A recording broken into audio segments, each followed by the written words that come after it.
Hello! Welcome to the Ed Factor. Senjutsu Day! Senjutsu Day, and we're blitzing through the tracks one by one, and we're now on the final track, Hell On Earth.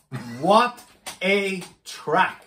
Pretty epic, this one. This is my favourite song on the album. This is your favourite song? It is indeed. So the Parchment, the previous track, is my favourite, and I'm just learning that this is your favourite. Yep. Cool, right? This is beautiful. That's the word I would use to describe this. This album nearly, and I only have listened to it once, and you've listened to it twice.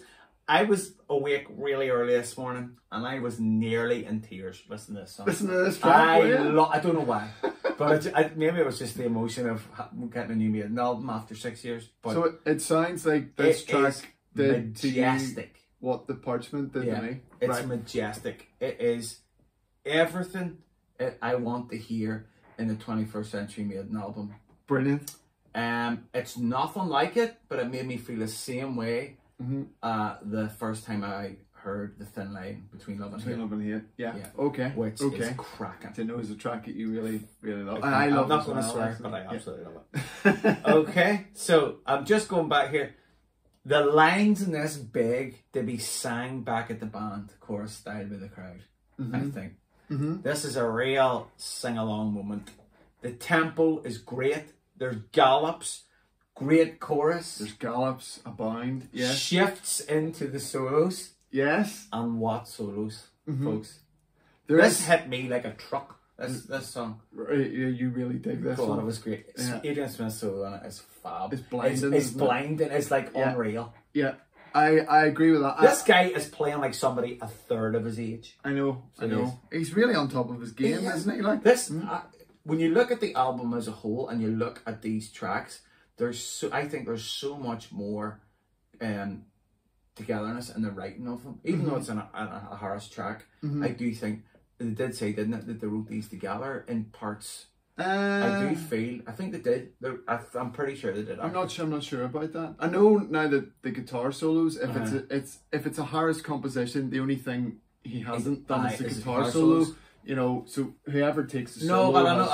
Fair. But but I do think Adrian Smith's all over this album, and he's all over this track. Yeah, his playing's all over it. Second movement of the Steve Harris song. Though. Yeah, I know, but the second movement of the song is lush. That's the word. Did you hear Andy used lush today, and I thought that's really interesting. It's a great word. You're going to hear it a lot tonight. I've just said lush myself. Volume swells in it. Very good, reminiscent of Raymond the Ancient Mariner. Yes. Middle Eight is just brilliant. Yeah. The whole song is brilliant. It's brilliant. It is a fantastic song. I have to put my hand up and say, when I was in work at lunchtime, I read a couple of reviews online of this. Not good reviews, because I would expect the reviews to go into each track. Like the way when we were kids, we'd have read in Kerrang or whatever. Yes. You know, and some people are quite down on this track. They say that it fizzles out the album. Right. I think it's a great track to end the album. Yeah, I don't have any issues with it ending the album. No, I think it's a great track. Yeah. At the moment, I'm preferring the Parchment, but this could change when the Parchment is all you, and this is all me. Yeah. Regarding Maiden, it really is different. Because we get different things from it. Hence our favourite albums are different. It really is. It's funny, true. It's like an old married couple. Yeah. funny though. Like you would say, maybe because this is a bit more upbeat than. Do you think I kind of like the slightly darker? I don't think that. Side of Maiden. I just think you're more. I would argue and maybe say you're more of a purist than I am. Right. Okay. Yeah. Okay. I would say you're more of a Maiden purist than purist. Okay. Fair enough. Yeah. I think that I've written just for this. It's a really complex song. I've also written the acoustic bass out again, gallop, twin lead.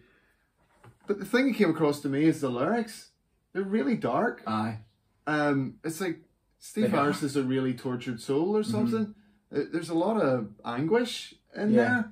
Is what came across to me. It's really emotional, I think, as a tune. It is great, though. Really? Without even... Like at this stage, I don't really know what it's about. Yeah. But it seems to me like, some kind of an inner turmoil or something. Like love and anger, life and danger is kind of one of the repeated motifs in it. It's great the way Bruce sings it. We know this is written in 2019. Could have been written the other day. Yeah. The way people are feeling the way nowadays. people are feeling. I think that's maybe it's kind of caught me up with, well, you know, like world defense and stuff like that too. Yeah. It is. There's a real dark emotion there. That's the thing that kind of, despite all the twin leads and gallops and great musicality going on in this song, it's great. It was that kind of hooked me about this song. I was like, wow, that's dark, like, you know, deep as well. And deep, yeah. We're not talking about longboats being sighted. No, you know? No, and I suppose that's nothing new in Steve's songwriting. No, I suppose it has been there. I mean, some of the tracks in as far back as Killers, we could see that there's a dark side to his thoughts, and the X Factor would be the other album that springs to mind. That there's a lot of that. Personal anguish. And it comes out in the songwriting a lot there. So it's not a new thing, but this is possibly he's expressed it in a stronger way than ever before. I find it's very, very powerful. Heart in his sleeve. Yeah. It's majestic. Yeah. It's majestic. It's majestic. It's a brilliant way to finish off the album. Yes, I think it's a good way to close the album. Absolutely. It also makes me feel a wee bit melancholic, but in a good way. You know, like a great night out, and you're like, oh, it has to end. Yeah. You know what I mean? Yeah. I'm being flippant, but you know, I'm trying to put it in a way that everybody can understand. Yeah. You know? Yeah, it would be hard to, I suppose, to, you know, what would you follow that song with? Exactly. How would you know? Yeah. It's huge. Yeah, so. I think, I don't obviously have no idea when he wrote it or whatever, but I think that's probably been nailed on as the last track the whole way through. Yeah, you know, because it's such track sequences move sometimes a lot, but I definitely think that was nailed on as the last one. Because it's such an emotional punch type thing. It's like, where do you go after that? Yeah, type thing. So I can see why it closes the album. It's a bloody great track. you're absolutely loving this. So I know. Will it work live? Absolutely. Yeah. It's gonna be great. I'll be in pieces. You'll be picking me up. If they play this album in order, I'll not be able to pick you up because I'll be on the floor after the parchment. You can just meet me down there. I'll see you down there. We'll pick out Gordon together. Right. That's it. We'll do a quick wee sort of 1-2 minute thing after this. But guys, stick with us. Enjoy it. Enjoy tonight. Enjoy the weekend. Yep, because this doesn't come around too often. Now, you know, Maiden albums, release day, you know, it's few and far between, and who knows? Maybe we won't get another. We just don't know. That's true.